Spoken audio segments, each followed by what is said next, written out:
मेरे प्यारे साथियों, सबको प्यार भरा नमस्कार स्वीकार हो।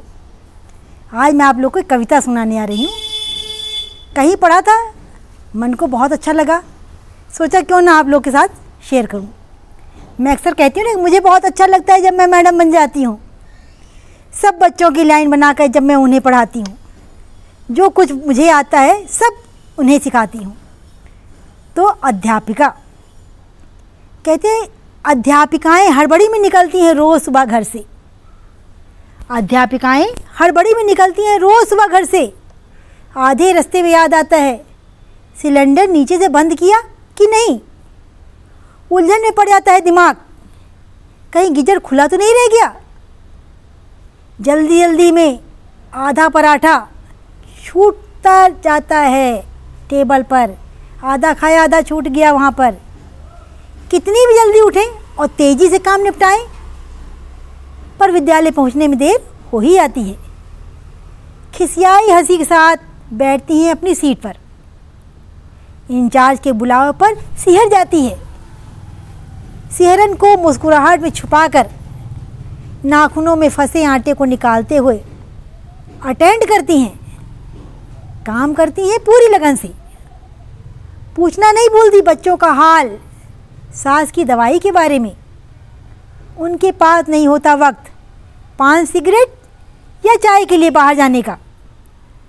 उस वक्त में वे जल्दी जल्दी निपटाती हैं काम, ताकि समय से काम ख़त्म करके घर के लिए निकल सके।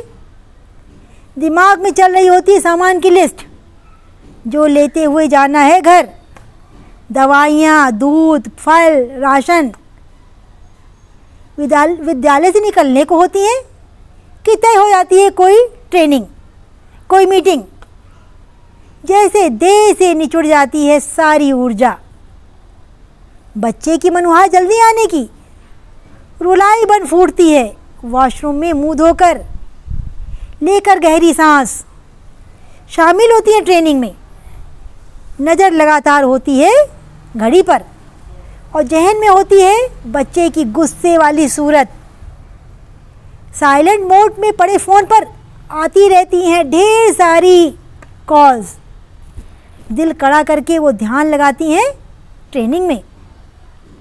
घर पहुंचती हैं सामान से लदी फंदी, देर होने के संकोच और अपराध बोध के साथ। शिकायतों का अंबार खड़ा मिलता है। घर पर जल्दी जल्दी फैले हुए घर को समेटते हुए, सबकी ज़रूरत का सामान देते हुए करती हैं डैमेज कंट्रोल, कि कोई चीज़ बिगड़ने ना पाए। मन घबराया हुआ होता है कि कैसे बताएंगी, कैसे मनाएंगी सबको। विद्यालय में सोचती हैं कितनी बार कहेंगी घर की समस्याओं की बात। अध्यापिकाएं सुबह ढेर सारा काम करके जाती हैं घर से कि शाम को आराम मिलेगा। रात को ढेर सारा काम करती हैं सोने से पहले कि सुबह हड़बड़ी ना हो। विद्यालय में तेज़ी से काम करती हैं कि घर समय पर पहुँचें।